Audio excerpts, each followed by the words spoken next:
Welcome to episode 80 of Rebirth Revolution. My name is Melissa Olson. I hope that your week has been both peaceful and productive. I'm feeling pretty great about the progress we are making towards getting people immunized here. It is wonderful to feel a sense of optimism again. For so long, it felt like we were in a runaway car that was about to go right off the cliff. It is comforting to know that we have competent leadership that is making it possible to start applying the brakes. It will be really strange to get back out there in the world and deal with people in person. I fear I've become somewhat feral over the last year. I have forgotten how to socialize. I talk out loud to myself more than I talk to others, so I hope I can remember not to do that when out in public, but I make no promises. I'm assuming life on the outside will feel very much like being a new kid on the first day of school. It will be fascinating to see how the rawness that people feel from the trauma of the last half-decade manifests. We will have to be very patient with ourselves and others. So many relationships will change. Over the last year, we have had the time to figure out which relationships have the dynamics that help us move forward, which bring more light and joy into our lives, and which hold us back. There are also those that do neither, and as such may be a bit of a waste of time. We've learned that we don't need to be with people all the time, which is a good thing. We don't need the constant distractions that once defined our lives. That is all good. It is a time that is rich with the possibilities of creating something new, something that is a better reflection of both who we are and who we want to become. It isn't really personal. There are just people you vibe with and those you don't.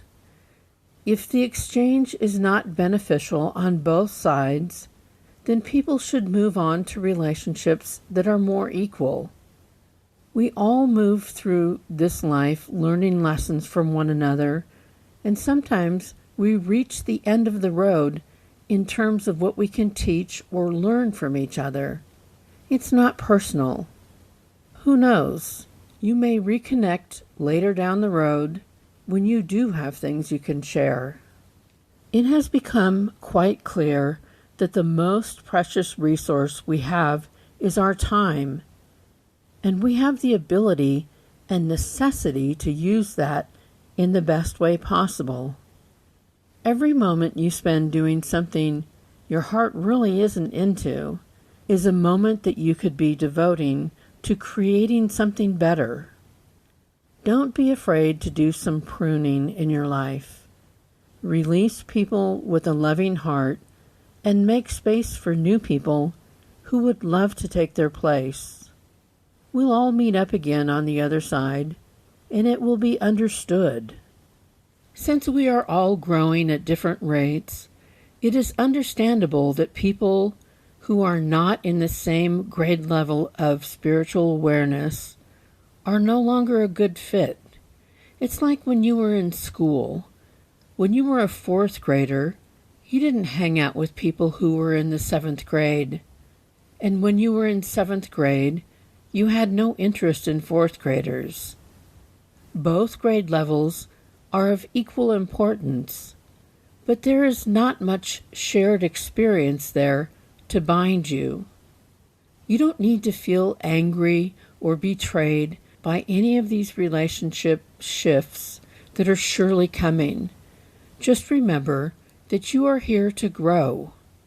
If you have outgrown a relationship, you will no longer make the other person feel less than every time you try to drag them up to your level. If someone has grown beyond where you are, you don't want to feel the discomfort of that lack of connection every time you're with them. Some of these shifts will be more problematic than others, like with family members. I was reading a tweet that asked if people were planning to let other people who had not been vaccinated in their homes. The consensus was that most were not. I can see this becoming a huge issue for those who are vaccinated and related to those who are resistant to getting the vaccine. These are the types of issues we will have to figure out. Everyone will have to decide for themselves how they want to deal with those who are in opposition to vaccines and in what way they want to interact with them moving forward. You get to choose.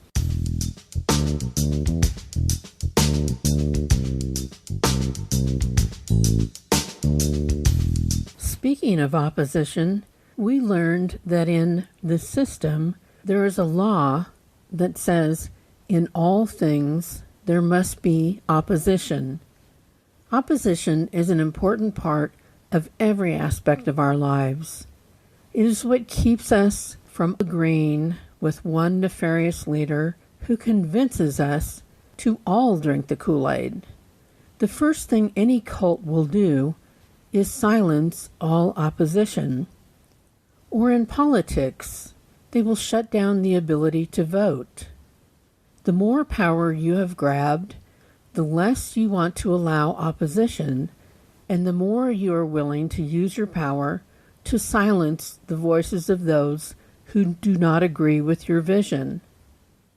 It is how we make full use of our free will. Since our spiritual progression is based on the choices we make, we need the ability to choose to agree with something or to choose to oppose it. Blind obedience does not earn any sort of growth and is most likely to result in you being dragged back down to levels that you worked hard to grow out of. It is how we refine the ideas that people have to move us in a forward direction. All great ideas, in their original forms, contain blind spots and the likelihood of unintended consequences. The opposition plays a key role in helping us see more angles that we may have missed. This also holds true for the ideas that would drag us backwards. The opposition must come forth to explain why the new idea is regressive. On a larger scale, opposition is the only way we stopped many of the heinous practices of the past. Without opposition, we would live in an even more savage and inequitable world. We always have a small group of people who are trying to make something happen, a large group of people who just blindly go along, and then another small group of people who say, "Hey, wait a minute, is this really what we want to do?" Of course, the people who question what is are initially seen as annoying and possibly crazy. But were it not for them, we would probably still be living in caves. Lots of ideas that were originally seen as crazy have helped us advance dramatically. Forward movement of the culture relies on everyone playing their part. I had to laugh when I had an exchange with someone who was doing Whole30 and sent me a picture of their grocery cart, which was full of all sorts of healthy food, and it contained one box. I asked what the box was. Turned out it was a box of almond crackers. I don't know if you've ever done Whole30, but there's an online community around it that is willing to go to war daily about what is and what is not compliant. In defiance, this person was going to get those crackers even though they would not find them acceptable. This is the very interesting thing in this world. With the advent of technology, we now have so many theys. We have so many people who feel the need to weigh in on everything we say, think, and do.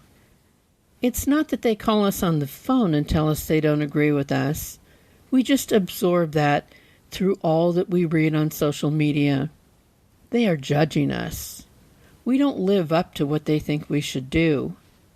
And somehow, we are keeping this mental tally in our heads of how many people feel one way or another. We are trying to fit in with the norms of a bunch of people we don't actually know.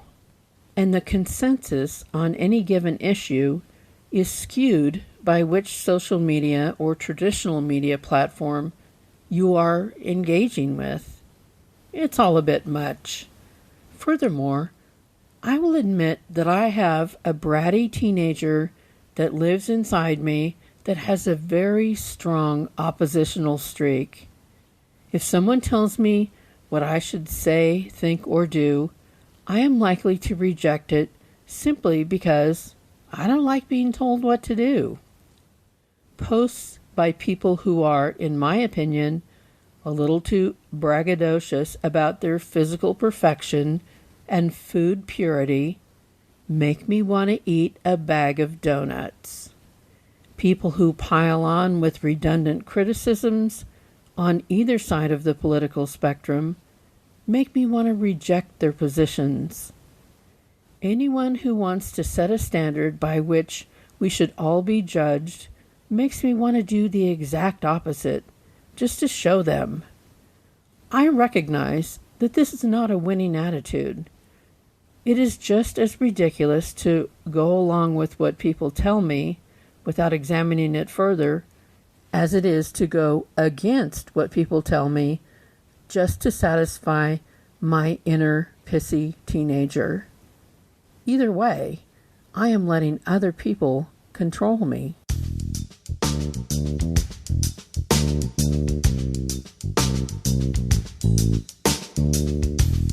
Who is your opposition? Whose opinions are you taking into account when you make your own decisions? Or worse yet, are you living your life in a way that is designed to avoid all opposition? Are you afraid to step outside of what they would feel is acceptable? And who are they anyway? Do they really matter? Do you trust their judgment above your own? Living in a world with other people is a delicate dance. We are mirrors for one another. We are guardrails for one another. We present lessons and learning opportunities for one another. The opinions and projections of the amorphous they seep into our brains and can keep us in a constant struggle to get it right. In the past, people lived in small communities of similar people who were their mirrors, guardrails, and lessons. They kept each other in line to keep their small collective culture cohesive and understandable. Now we have the entire world wanting to play the role of our opposition. This can be entirely overwhelming, but it is also a perfect playground for accelerated growth. Where people once were limited to the knowledge and wisdom that was possessed by their elders and whatever books their library held, we now have access to the accumulated knowledge and wisdom that has ever been captured everywhere on the planet. We have it all at our fingertips. This presents us with a new and exciting challenge. While we can know everything we want to know, we must be extra vigilant about knowing our own minds and mapping out where we want to go. We must sift through the mountains of hay to find the needles that will be of use to us. We must develop the mental acuity to determine what is true and what is false. We must develop the emotional bandwidth to understand the motivating factors behind what people tell us about who we should be and what we should do. We need to understand our own emotional triggers to see if we are propelled by what is truly in our own best interest, or whether we are simply accommodating our inner brat. We are going to be faced with so many big challenges going forward. The pandemic is just one. It has revealed so much about how people make decisions and how their decisions play out for the collective culture. Some have felt righteous and strong in their efforts to mitigate risks, while others feel righteous and strong in their rejection of any and all efforts to mitigate the damage. Some have masked and will get the vaccination to keep themselves and others safe, while others will take great pride in doing neither. Some have reveled in their inner brat opposition all the way to the morgue. It was the hill they were literally willing to die on. Of course, they took others out with them. To date, over 556,000 people have died from the virus here in the United States. The numbers grow daily. This isn't over yet. Those in opposition to getting the vaccine are still indulging their inner teenager. But we all know that teenagers don't always make the right decisions for the right reasons. Maybe the survival of our species is dependent on us all growing up.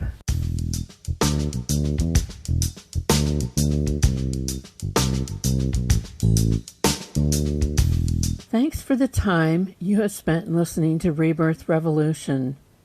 Take what I say in the spirit in which it is offered. Use what you can and throw out the rest. I trust your judgment and know that what makes sense to me at this point in the process may not make sense to you, or it might make sense later. Who knows? Feel free to be my opposition and let me know where you think I have gone off the rails. This podcast can be found everywhere podcasts exist, as well as on YouTube. Full episodes also play on our Facebook page. Please pass along a word or a link to an episode if you think you might know someone who would enjoy it. Until next week, figure out who they might be for you. Figure out who you might be they for. Keep looking for your needle and wear your mask. Remember, you are loved exactly as much as every other person on the planet, not 1 ounce more or 1 ounce less. Stay strong and safe and in your own mind.